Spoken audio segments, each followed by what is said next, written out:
God, I love to start a show with the word God. God had created mighty things in this world, 10 mighty things, in fact. For example, rock. Rock is mighty. Yes, rock is mighty, and yet the iron can cut it. Yes, the iron can cut it, that's true. Iron is mighty, but fire can make it soft. Fire is mighty, yet water can quench it. Water is mighty, yet a cloud can carry it. Cloud is mighty, yet wind can disperse it. Wind is mighty, indeed. Yet a man can endure it. Man is mighty, yet fear can break him. I thought you were going to say a woman. I'm not. My wife is sitting there. It's not going to happen. A woman can break him. Woman and fear is quite similar. No, let's move on. Okay, fear. Fear is mighty, yet wine can drown it. Have you noticed? Wine is mighty, yet sleep can dissipate it. Sleep is mighty. Yet death is mightier. In the beginning, there was a void, darkness that was layering on top of the deep. The water below and the water above, they were one. There was no separation until this invisible hand came and started to differentiate between below and above, between wet and dry, between in and out. And then the opening of two eyes, seeing the light for the first time. In the beginning, everything was created in perfect order, all on top of each other. Everything that was to have been, everything that is yet to be, all existing in the same moment, in the same perfect, unmoving time that is until... By the way, this is not just the beginning of this old creation tales. But it's also a story that happens to all of us sitting in this room, including you in the home on the sofa, us sitting on stage. We are talking about being inside the belly of your mother. Right? Ladies and gentlemen, and latecomers, but also ladies and gentlemen, I'm assuming. Welcome to the opening show, the opening night of the 13th edition of the Storytelling Festival. A festival that, just like this night, has the theme Rebirth. And that's not an accident. I mean, you have seen the latest situation. You can imagine how the theme might relate to it. We have seen the world turn upside down. We had to reinvent ourselves, think, how are we going to communicate with our audiences under the current conditions, and like this, we added this idea of also streaming some of our shows, some of the talks that we will have this week. Yeah. Which, by the way, if you're watching from back home, this is not just a one-time thing. I'm just saying it again. Every day for the duration of this whole festival, we will have talks that we've curated with a lot of love and a lot of passion with very interesting artists. So do come back tomorrow and the day after and the day after and the day after. But for tonight, let's get back to our night that we have here, which, by the way, we are doing with some amazing artists. I don't know if you know them. If you haven't met them yet, this is the moment to meet them. They are amazing artists that we're happy to work with. On the oud, there is Haytham Safia. Yes. A dear friend, wonderful singer. This is Yinske Silva. And we discovered something very interesting in the behind the scenes, that we are all born in the same year, 1980. Why did you mention the I year? know, I'm sorry. It's not relevant at all for No, this I didn't story. look at her on purpose. Didn't come from her. He didn't want. Anyway, we are all here. The year is not significant, and we're going to continue this night of stories, maybe with a bit of singing, right? Yeah. Mãe, tem a ver, dá-me a direito de nascer. Pai, quando eu nascer, dá-me a direito de viver. Fazer-nos lá, lugar mais sábio no mundo.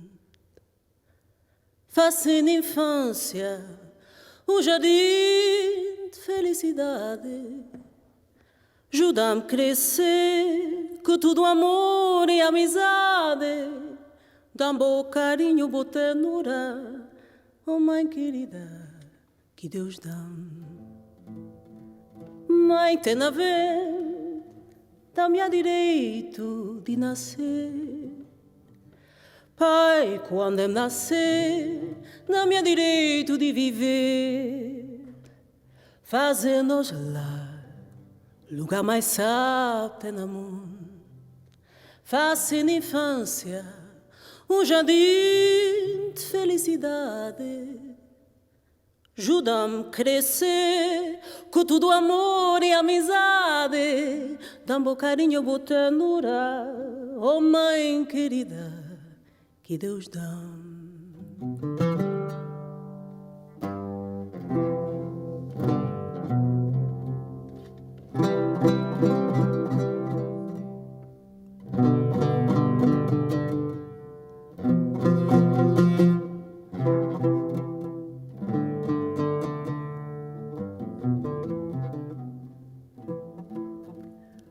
Dá-me leite, bom peito sagrado, mamãe querida,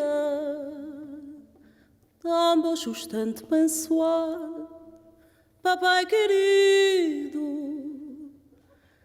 Ajuda-me a viver minhas ilusões, minhas fantasias, minha boa de flor de revolução, me que é broto de fruto de alegria. Okay, Rafa, quick. An image of kindness that you remember of your mother. My mother, which is, by the way, also, because of this stream, is probably watching from Israel. It's one of the first time that it can happen, so this is for you, an image from you, mother. I remember when I was a child, I grew up really in the middle of nowhere, in the Galilee. It's very hot land, but in the winter it can get really cold because there is not central heating. And I remember how we used to, my brother and I, kind of go under the duvet in very cold nights, and my mother would sit next to us, and she would play with a guitar that was always missing 2 strings, but it didn't matter because she would play open strings, you know. And then the songs would come from her gut, and as her voice would enter our ears, we would slowly enter another world. Yeah, I remember something similar. I remember how when we just had arrived in the Netherlands, we didn't have mobile phones yet, we would go from the house of one Iranian to the next, and it would just kind of keep going back and forth because the Iranian community in Europe was so small, everyone knew each other. So you would drive to The Hague or to Utrecht or to another city, and there everyone you knew was just cramped in one room around the sofre, which is the piece of cloth you put on the floor where all the food is kind of stacked, and everyone is sitting around it. And these were all, refugees from Iran, so a lot of young political activists, not a lot of children, so usually I'd be the only one kind of looking bored at everyone with my arm on the leg of my mother. and I'm trying to reach some of the food, but it's too far away. So my mother comes and puts all the food on the plate, and then I look at this, complex, rich Persian food, and I don't like my meat to be too, with a lot of skin or fat or bone. So my mother, she takes all the skin, all the meat, and just dissects it, separates the skin and the bone, and what remains on my plate is this big, fluffy pile of meat, and then I just eat in silence. My mother, I remember, we would play football. That would be our favorite hobby back in the village. And we would play it every day, very long hours. And I remember one day playing with all the friends, and suddenly I hear from afar this engine, loud engine. And coming from the distance, I see this orange Beetle, these kind of old Beetle cars, orange. And the car comes in, and suddenly the window goes down, and to my horror, I see that this is my mother in the front seat, and she goes, "Hi!" And I kind of look down at the ground, and I pray to God that there will be a hole there that will swallow me whole. But then later on as the years passed by, and I looked back at this, I realized, my God, what a cool woman my mother is. Yeah. My mother cycling me in the cold Dutch weather, going again, like the Iranians did, from one place to the next where, I don't know, again, they rented this place for some political activism, for a night of meeting and discussing the next action. And one of these times, I remember the cycle was quite long, the drive to it, and I'm sitting behind the seat of my mother, and this wind and this rain is in my face, and she can't quite find the place, or I remember vaguely that when she found it, she didn't quite know where the entrance was, and she needed to pee badly. So she took me to the side of the road, to some bushes, and then she asked me to turn around. And then, like that, I heard from behind me my mother, who had squatted, unzip, and then I could hear this stream come from her. And in the corner of my eye, I see this sort of liquid in the mud. And also, I thought, this is horrible, only for a few years later to think, actually, what a cool mother this is, right? Yeah.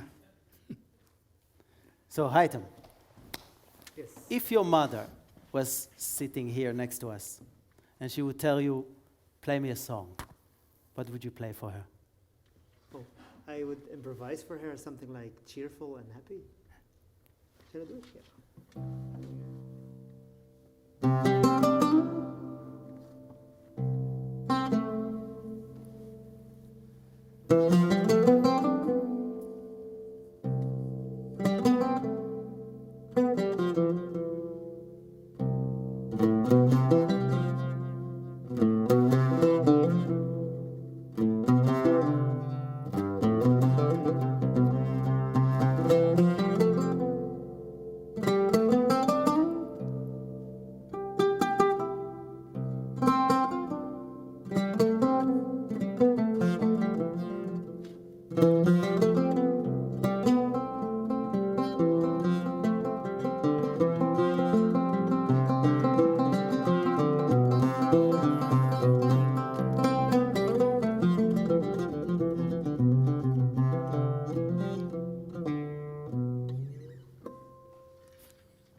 So guys, you see, we're trying to get into the mood, sharing a few things about our mothers, about whatever is kind of floating here. But only fair if you share something with us as well, right?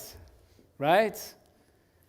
So if we would now go to you, and we would just kind of ask you, for whoever kind of someone feels something bubbling up, if you think of an image of kindness of your mother, what do you think of? What image pops in your mind?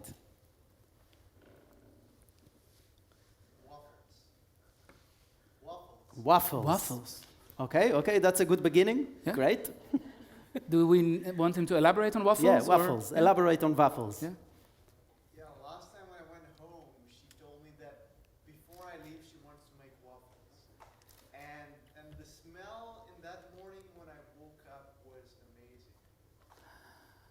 So waking up with an incredible smell from the waffles. Just before he left home for the last time. Wonderful. That's beautiful. Thank Good you so much. beginning. Yeah.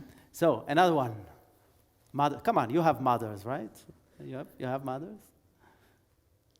An image of act of kindness from your mother. Yeah. I was come also from Iran. I remember when I was young, and there was no central heat. So during the winter time, every time we came home from school, she was putting tea and cookies. Every time we are sitting around the heat, and she was explaining things. So that is actually how I remember. Wow, so this image of coming home to an Iranian house in the winter, no central heating, but a little bit of heat in the center of the house, and mother bringing tea and cookie, and just explaining things. Beautiful. Nice, beautiful. Beautiful, thank you, thank you. We actually have a mother on stage. Yes. I am, yes. Well, what do? There is, actually when I think about the kindness to my daughter is when I didn't know her yet, when she was in my belly and I sang her a song. Well, actually, it's just a hum that came up. And when you sing it in the belly, it will always get calm, the baby. So afterwards, she would always sleep. So I still sing it. She's 8. And when it's difficult, I do it. Because she sleeps. It goes something like this.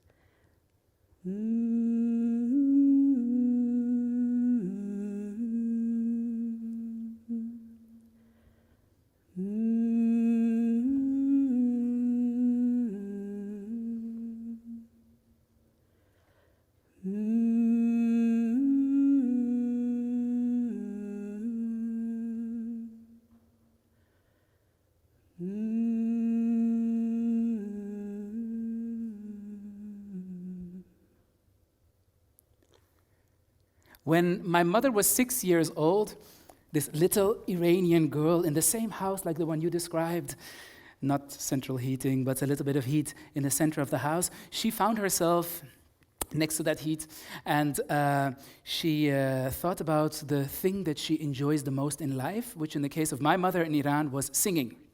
Now you have to imagine, when my mother thought of singing, she didn't think of children's songs. No, when my mother sang, she sang the songs that she heard on the radio when she was visiting friends, Persian songs with beautiful poetic lyrics.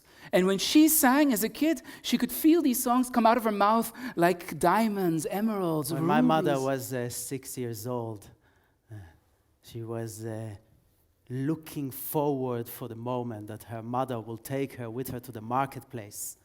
A big thing back in Iran, because my mother originally comes from Iran, actually. You know, my mother is one of the stronger people I ever met in my life, I'll tell you. And already when she was 6, she was incredibly strong, stubborn. In fact, they called her Kala Resiya, which is in Persian, and it means what? Translation? Black Raven. Black Raven. Right? Why did they call her Black Raven? Well, because of the color of her skin, which was a little bit like mine. She didn't look like her sister, Soraya, that had this white, beautiful skin and looked just like the daughter of the Shah, as some people said. Not my mother, but my mother had this fire inside. And she kept telling my grandmother, take me to the marketplace. And my grandmother said, when you will be 7, I will take you, okay? So what do you think happened the day she turned 7? The sun was not even up in the sky, and my mother was already up on her feet. The most beautiful hijab was already decorating her face with flowers on it. She was standing next to the bed of my grandmother, shaking her, waking her up, saying, I'm 7, are you gonna take me to the marketplace? My grandmother had no choice. And my mother told me as when she walked into the marketplace, that was a magnificent sight. This is not Albert Heijn we're talking about. It's not a piece of parsley like this wrapped with plastic and a poor cucumber wrapped with some more plastic. No, I'm talking about mountains of spices in different colors, like camels, you know, walking in the desert. And the smell of fruits, the sweet smell of watermelons and the oranges that are ripe. And the men, you know, they're walking around pretending who is the strongest one, picking up the watermelon, tapping them to see if they are ripe. And my mother, she kind of walked around among all that, and suddenly she was lost, and there in front of her eyes, she saw this big, beautiful vegetable stall.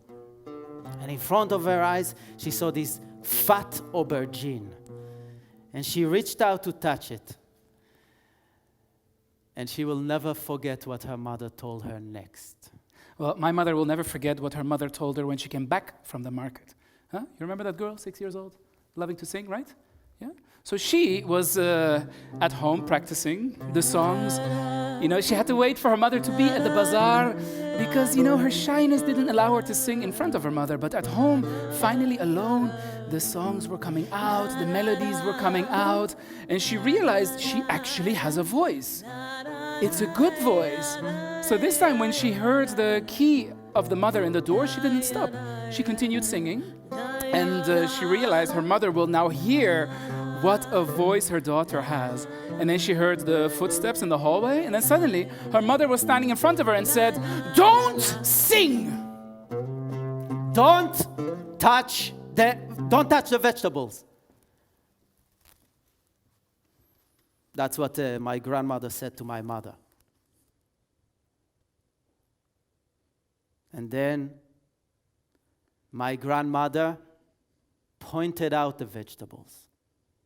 And the seller, he took them and he carefully placed them in a box, and he handed this box to my grandmother. Why can't I sing? Simple question from a 6-year-old girl to her mother. Why can't I sing? Well, her mother explained with a lot of patience, "My child, when you sing, and a man you're not related to hears your voice, then he will go to hell, Jahannam, and you, because you're responsible for it, maybe you also will go to hell and you will burn." And then my mother said, but, Maman, I have friends who sing in my school, in my class. Yes, that's very unfortunate for your friends, but we don't sing. We are good Muslims. Why couldn't I touch the vegetables? That's what my mother asked when they arrived back home. And my grandmother said, "Well, if you would have touched the vegetables, no one else would." Why? I saw it. All the other people were doing it. Yes, said my grandmother, but you see, we are not like all the other people. We are Jewish.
When my mother turned 16, she was a studious girl.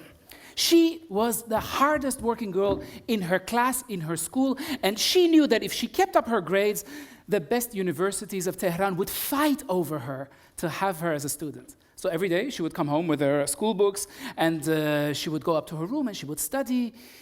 Well, there was a day that she noticed that they have now new neighbors living across the street. And she noticed that these neighbors have one kid, well, not so much a kid, it's a young man. Their son, a few years older than him, is the handsomest man that she has seen in her life. He's tall, broad shoulders, straight back. And my mother realizes that actually this is something that she shouldn't focus on. Because what is the most important now for her are her studies. So every day, coming home from school, she would take those same books, pass the younger brothers and sisters sort of playing in the living room, and go up to her little study room on the top floor. There, she would lock the door behind her and focus on her studies and stay there in that room for hours on end. Well, when her first report card came in that year, it showed the result of all this hard work. You see my mother with her perfect grades. All these grades had completely dropped. You see that room? That was also the room that gave her a perfect view into the bedroom of the boy across the street, right? So that's the moment that my mother didn't quite know if any university would still accept her. But she knew exactly what she wanted. Well, my mother knew exactly what she didn't want. Kalarisia, Black Raven, strong, powerful, fire in her gut. Strong fire, so strong in fact that her parents didn't know what to do with her. So they decided that she should get married as fast as possible. Maybe a man would be able to tame her. They found one. My mother told me how she came back from school one day and she dropped the bag in the living room, and there was a knock at the door. She opened the door and there stood a man. Well, you know, suit, some cologne, smell of cologne from his neck, and he was holding this box of chocolates. And my mother, she let him in, and before she knows it, he was sitting in the living room in front of my grandparents, and they were talking. And when she leaned forward to see what they were saying, they told her, go to the kitchen, bring some tea. So she went inside the kitchen, where she saw her sister, Soraya, the one with the white skin. And when her sister saw her, she said, "Wow, have you seen that man? He's quite nice, no? Have you seen the golden ring on his fingers?" And my mother said, "I don't want to be another golden ring on his fat finger. I hate him." I love him. It's what my mother said to her mother. Oh, never mind, go on. Yeah. Yeah. Well, that day, Yeah. around that table, Mm-hmm. a deal was struck. They would get married exactly a year later. 1 year. 1 year. 1 year, 1 year. You know how long a year takes when you want something to happen and it doesn't happen? It's like an eternity, right? Right? I mean, you remember being 16 and in love, right? My God, 1 year. 1 year is how long it took my mother to get this guy living across the street just to notice her. This boy. Okay, let me tell you how she did it. She would wait until her mother is gone to the bazaar, and then when she was alone in the house, she would open the windows of the house, and then she would hide under the window so you can't see her, but of course with her voice you can hear her, right? And then when the boy is in the garden, my mother, she would start to sing. And not just, just for herself. No, she would sing for her emotions, transform them to secret messages that she would send for this guy across the street. But whenever she was done singing, she would get up and the street would be empty. The garden would be empty. Until one day, a whole year later, she was in that same spot, and this time, when she sang, every cell in her body sang. Everything that she had inside of her, all of it, it was kind of like shaking. And her voice suddenly came out. One song, another, a third. And this time when she got up to look at an empty street, to her surprise, she saw that this man was standing there, looking at her with his big grin on his face. A year It can pass very quickly when something you don't want to happen is about to happen. It was a day before the wedding. And you know, Iranian houses, they usually have this garden in the center of them. At least that's what my mother told me. And in the center of the garden, there is a tree. In the case of my mother, that was a mulberry tree. And that garden was like a beehive. It was the day before the wedding. The women, they were running around. They were cleaning the floor. They were trimming the tree. The men, they were incredibly busy playing backgammon. And the smell of cooking was coming from the kitchen. And my mother, she was sitting in her bedroom. She was looking at the mirror. And she was thinking about all the things she wanted to do with her life. You know, to study in the university. Or to travel all around the world. To become a successful doctor. And she sat there. On one side, there was her childhood bed with the dolls she grew up with her study books, and on another side, on a chair, the wedding dress. And she waited until it was evening. I'll tell you, that girl, Kalare Sia, Black Raven, the one that was always pushed aside, she waited until it was evening. She stood up, she opened the door, she went down, she found my grandmother, she looked her dead in the eye, and she said, "There is not a chance in the world that I'm going to marry that man." There is not a chance in the world that I am not marrying that man. That's what my mother said to her mother. Well, that's the moment that my grandmother realized that it's easier to take the devil and turn him into another prophet than to force my mother not to marry the man that she loves. And that's the moment my grandmother realized that it's going to be easier to change the color of my mother's skin than to force her to marry a man she didn't love. Of course, I have to say my grandmother did try still a little bit. I mean, my grandmother, okay, full story, you want to have the whole thing. 3 years, she still kind of kept postponing the wedding.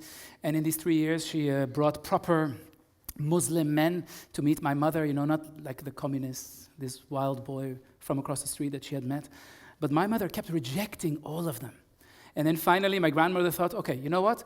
If we can't change her mind, maybe we can fix his mind. So they opened the doors of the house for the first time to this neighbor boy, and he came in and he sat at the table, and then they brought in this fat imam who sat in front of him, and for the whole night, he kept talking about the beauty of the old holy texts, you know, the spirituality in the Quran, and he just kept talking and talking and talking. But, you know, let me tell you, not only did this man never become a proper Muslim, after they got married, even my mother became a communist. Yeah?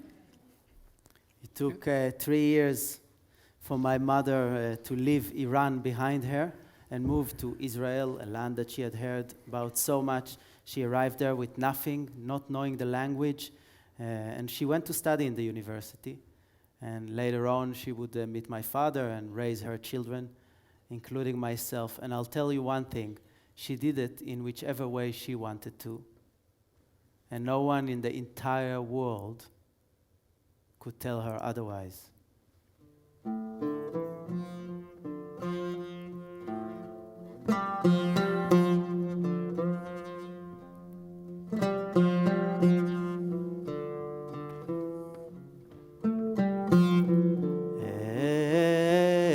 אדון על כל המעשים ברוך ומבורך בפי כל הנשמה. سر اومد زمستون شکفته بهارون گل سرخ خورشید باز اومد و شب شد گریزون אל אדון על כל המעשים تو کوها دارن گل گل گل آفتاب میکارن سر اومد زمستون شکفته بهارون گل سرخ خورشید باز اومد و شب شد گریزون توی کوهستون داره میاره شکنج و گل و گندم داره میاره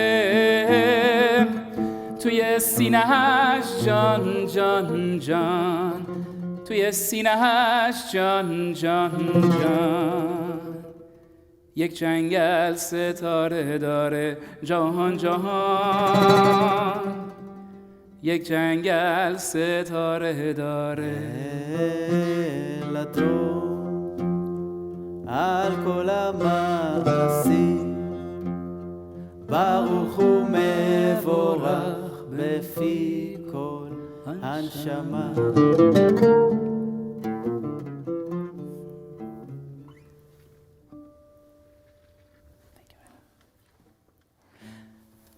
So, we knew we were going to ask you about your mothers, and we knew that we were going to talk about our mothers.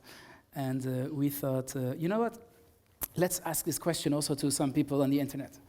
So we sent out some emails and on the Facebook, and people started to reply to us. And there's a few that actually were very nice. We wanted to share with you. Yeah, one person wrote, my mom used to knead me like a dough when I was in bed, singing song and moving me my whole body like making fresh pasta. And then in brackets, I am Italian after all.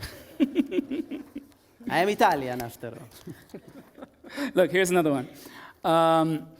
When I was a boy, my mother had to get by with very little money each month and 2 hungry boys that needed feeding each week. We'd ask, Mom, what's for dinner tonight? And on average, 3 times a week, we would be told shepherd's pie. Ah, not again, we'd moan. Now, today, my favorite question to ask people is, what is the taste of home for you?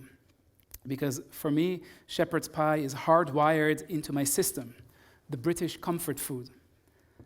When my mother visits me, it has become a cherished tradition that I make shepherd's pie for her, a dish that is hearty, filling, and served with love. Here's another one. Mom used to stroke and scratch my scalp, and that would immediately make me drowsy and I would fall asleep. I did the same to my daughter. It's total bonding. Yeah, total bonding. Guys, I'm the mother on this stage, right? Okay. Let me tell you, it's nice to be on a pedestal, but it's not easy being a mother. And I'm going to tell you, actually, there is a part of being a mom which is really hard raising a kid, you know? And I'll tell you, I'll give you an example. Once I saw on Facebook a video, I'm very emotional about this because I really want you to know about this. There was a video of a mom exhausted after years of not sleeping, totally didn't know what to do with the child, so she got a pillow and she hit the kid on the head and again and again. And you should have seen the Facebook comments of people who are not mothers saying, oh, that's child abuse. Well, actually, all the mothers who saw it kind of were like, I understand her. I understand how it feels. We don't want child abuse. We're good for our children. We give love every day, but it's hard. It's hard, and sometimes... Yeah, we know. Sometimes. No, we know. But, okay. We can tell these stories as well, but our mothers are watching in the stream, Oh, yeah, I'm sorry, of course. Oh, my mother's watching. Hi, Mom. Sorry, yeah. Actually, I have to say, it does help us a little bit for this kind of emotional outburst of yours. Thank you. Because we do have some stories about some of the other aspects of motherhood, but we thought, if we just kind of directly dive into it, people are going to think, what are these men talking about? But thank you so much for a mother kind of opening this. Welcome. Thank you. Very good. Yeah? Shall we do the story? If you're over your emotional outburst. Yeah? When you're done Please laughing, do. Yes, create some angelic moment for us. Yeah? So we can go into our story.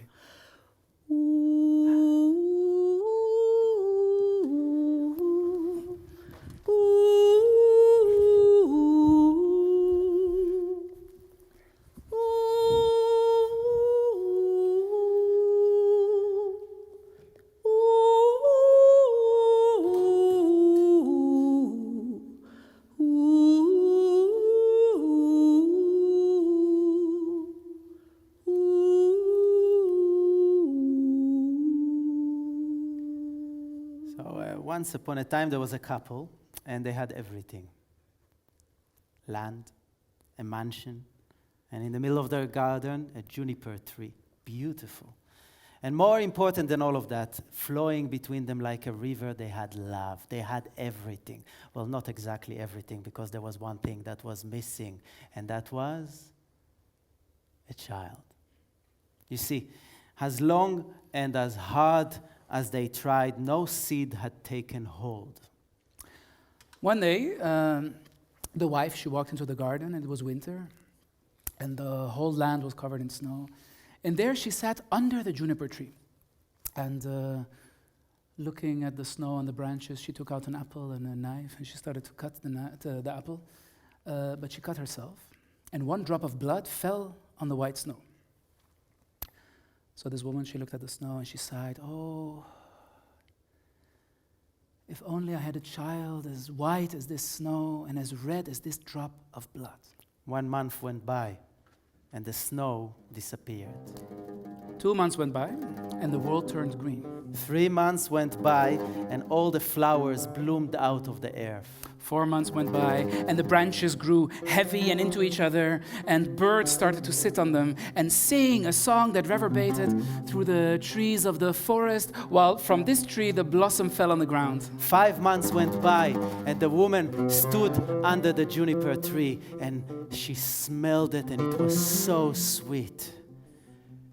It felt as if her heart was leaping out of her chest with joy.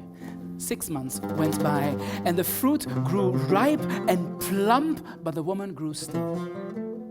7 months went by, and she was struck with a craving, a certain kind of craving that only a certain kind of people in a particular situation can know.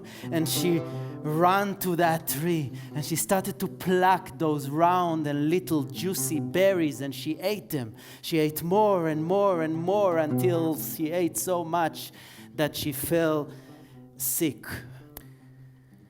8 months went by, and when she was still lying in her sick bed, she called out sadly to her husband, and she said, "Husband, if I am to die, please bury me under that juniper tree."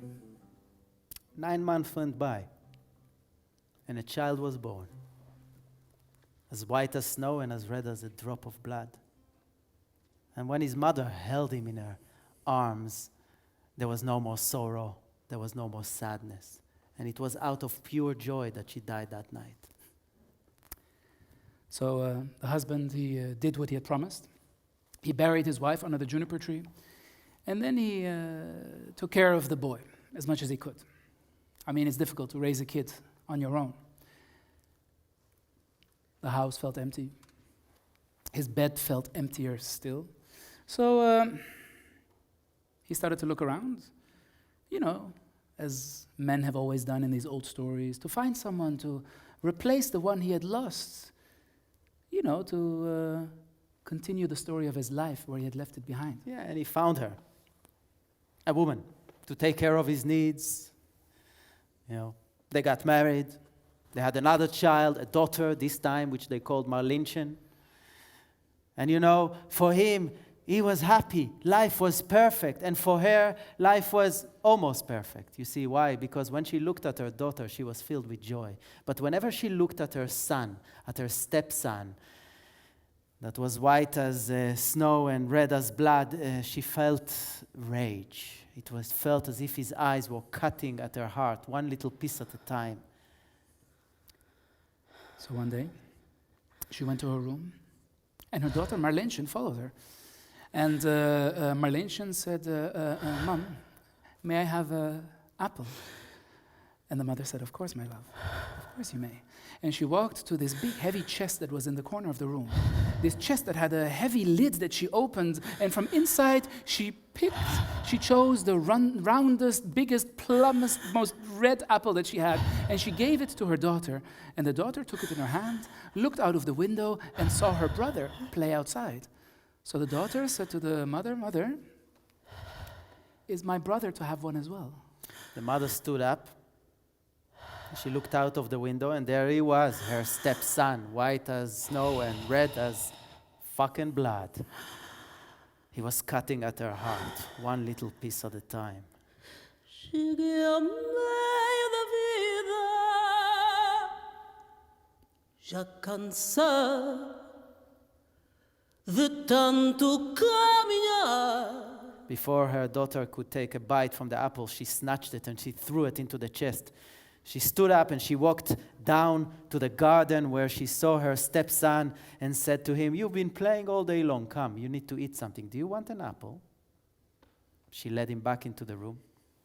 She opened the lid of the heavy chest and she said to the boy, "Go, you can pick the best apple, whichever you want." Tanto tenho aprendido, mas não sei nada. As dores de uma vida que eu construí em trágica loucura és destruir. The mother, she slammed the lid on top of the white neck of the boy. Hard. So hard that his head just flew off and rolled among the red apples. That's when the terror entered her body. I mean, not for the boy, but for herself. She thought, my God, if my husband finds out, he will never forgive me, right? So she picked up the body of the boy and put him on a chair and then opened the lid and among the apples took his head and put him on the neck. And then she took a handkerchief and put it around the neck of the boy. One of the apples she put in his hand. And then she walked into the kitchen and started preparing some food. Now, not so long after, her daughter Marleentje came into the kitchen and said, "Mother, the weirdest thing has happened. I just passed my brother and he was sitting there with an apple. And when I asked him if I can have the apple, he ignored me. He didn't say a thing." Marleentje, that's not nice. You know what? Go back to him and ask him again for the apple. And if he ignores you again, if again he's impolite, teach him a lesson. Smack him on the head. Well, you can imagine what happened next, right? Didn't take long before Marleentje ran back into the kitchen, crying her eyes out, shouting, "Mother, mother, mother, I hit my brother and his head fell off." To which the mother said, "Oh, my Marleentje, what have you done? But don't worry, your good mother will make everything be all right. Your brother, well, we have no choice. Maybe we can cook him in the blood pudding." And with that, the mother collected the body of the boy, cut him into pieces, put the pieces into the pan, started cooking the pudding. All the while, her daughter standing next to the pot and crying all the time into the pot, tear after tear. And the mother said, "Hush, hush, my girl, hush, hush. What is done cannot be undone. And besides, the food will be far too salty like this." A little while later, the father came back, and he sat at the table, and he was served with the food. As he was eating this blood pudding, the juice dripping on his beard, licking the fingers, delicious. "Where is my son?" he said. And the mother said, "He went away to the father of his late mother. He will come back in 6 weeks." He says, "Don't tell me, that's strange. Why did you not say goodbye to me? This is really delicious." No, don't worry. He will be well taken care of there." And the father ate. And he saw that Marleentje started to cry. "Don't cry. Your brother will come back in 6 weeks, huh? And why are you leaving this plate empty? I told you, we don't like to leave food in this house." And he ate some more. Delicious. And the more he ate, "Give me some more," the more he wanted to eat. And he kept throwing the bones under the chair until there was no more food left. And then he laid back and he took out this big burp and he went to his bedroom. At that moment, Marlinchen, she stood up. She went to her bedroom and she opened this little box, took out a handkerchief made of silk, white. She went down. She took the bones and one by one placed them inside the handkerchief, tied it, went outside, and under the juniper tree, she buried it as far as her little fingers could. And like this, the son was buried on top of his mother. So the juniper tree started to tremble. Like a mighty wind had taken hold of it. And in this tremble, a mist appeared around the tree. And in the heart of this mist, there was a fire. And in the heart of that fire, there was a bird. And this bird flew out of the bosom of the tree, singing its song. I was born by the river in this little town, just like that river. I've been running ever since. It's been a long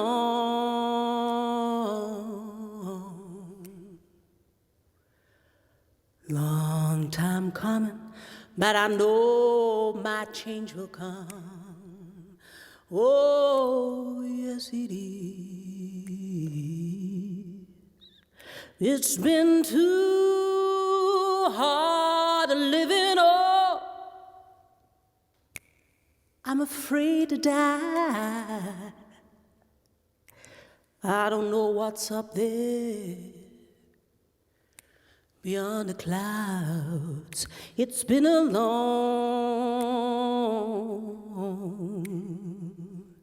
such a long time coming, but I know my change will come. Now there is at least two ways we can imagine the ending of the story. First one, the classical version, the one that you can find in old books or on the internet. You can read about this bird who flew out and sang its song, and it went to houses near and far, and wherever it went, whoever it sang to, no one could deny the bird what it asked.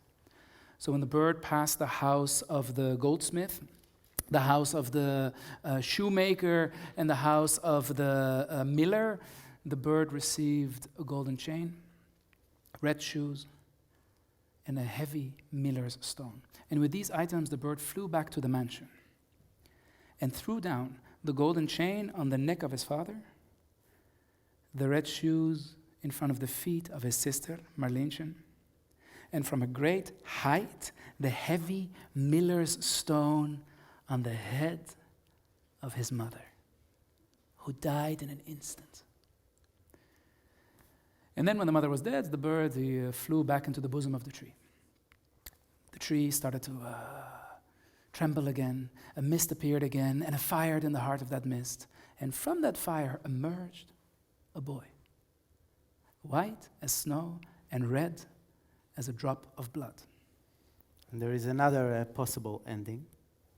And in that one, there is not evil and jealous mother. And there is no weak and naive father either, but just a girl that is called Marlinche, but pretty soon she becomes a woman and is called Marlene. And one day she has a daughter of her own. And one day when they sit under the juniper tree, her daughter tells her mother, tells me a story. And at that moment she feels something opens up in her gut. And it starts to travel all the way up her chest into her throat. And then it translates into images and then to words. And she hears herself saying, once upon a time, there was a couple. And they were perfect. They had everything. Land, mansion, and in the middle of the garden, a juniper tree. And more important than that, between them, flowing like a river, was love. They had everything. Well, not exactly everything. One thing was missing, a child. There's a time I would go to my brother.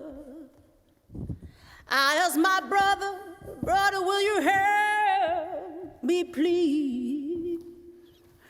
but he turned me down, and I went to see my mother, my dear mother.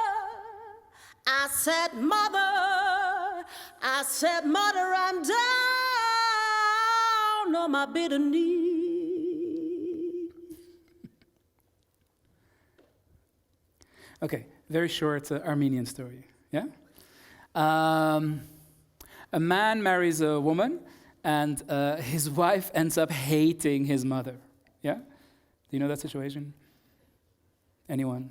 Well, you don't have to say it out loud, just in your heart. So basically, they're fighting until one day his wife, she's had enough. She goes to the man and she says, listen, either you kill your mother or I will leave you, that's it. So this man who was in love with his wife and wanted to spend the rest of his life with her, feels he has no choice, grabs the knife, goes to his mother and kills her, takes out the heart, throws it away. Some weeks pass, and he's walking down the street, and then suddenly he stumbles over something, and he falls, and he scrapes his knee, and there's a bit of blood coming, and he turns around, and he sees that what he had stumbled over was the discarded heart of his mother.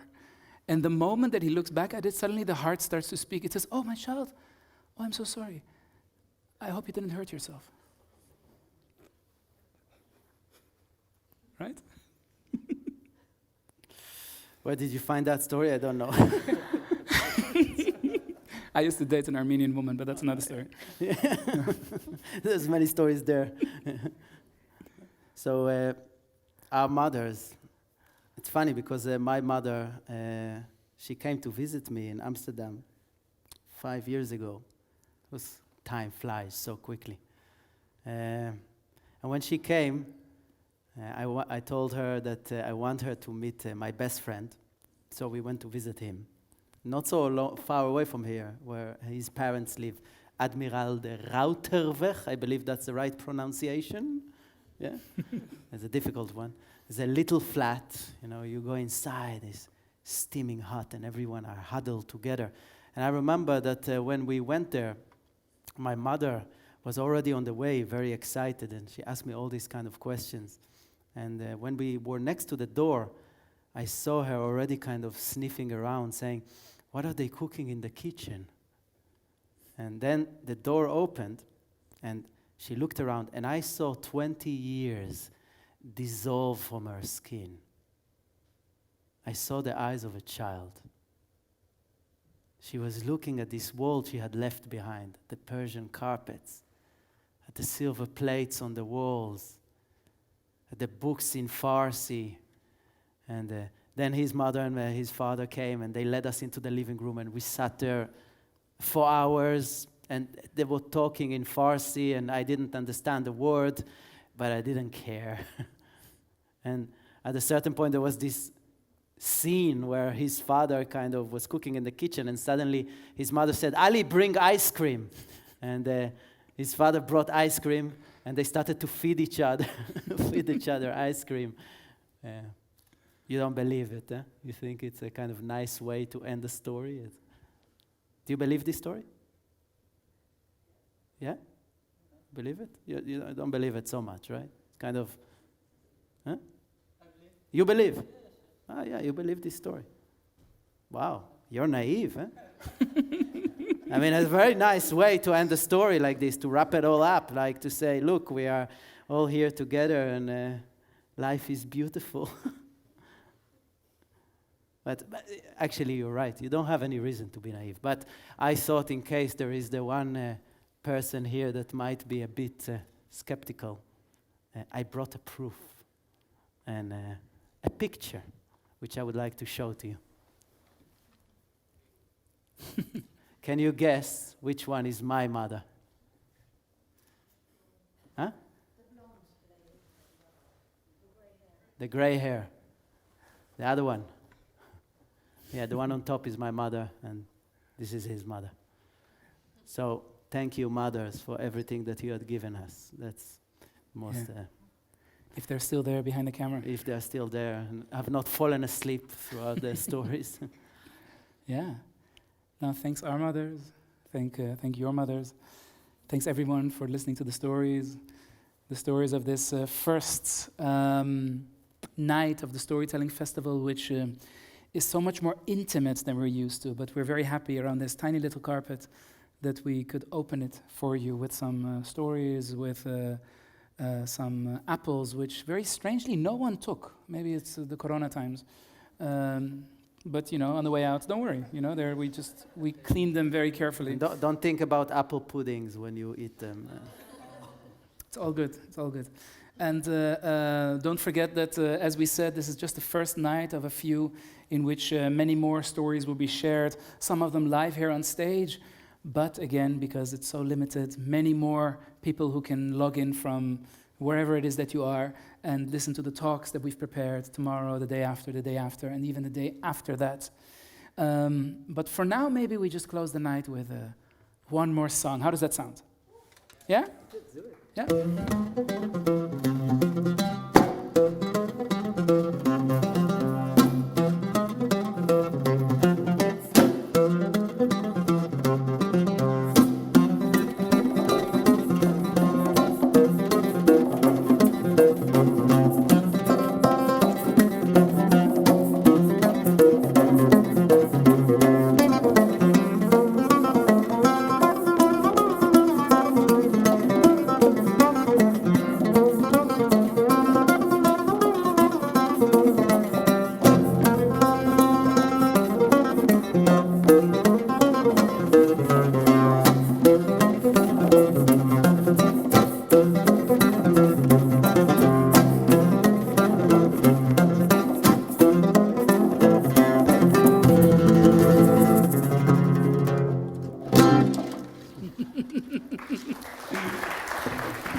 Thank you.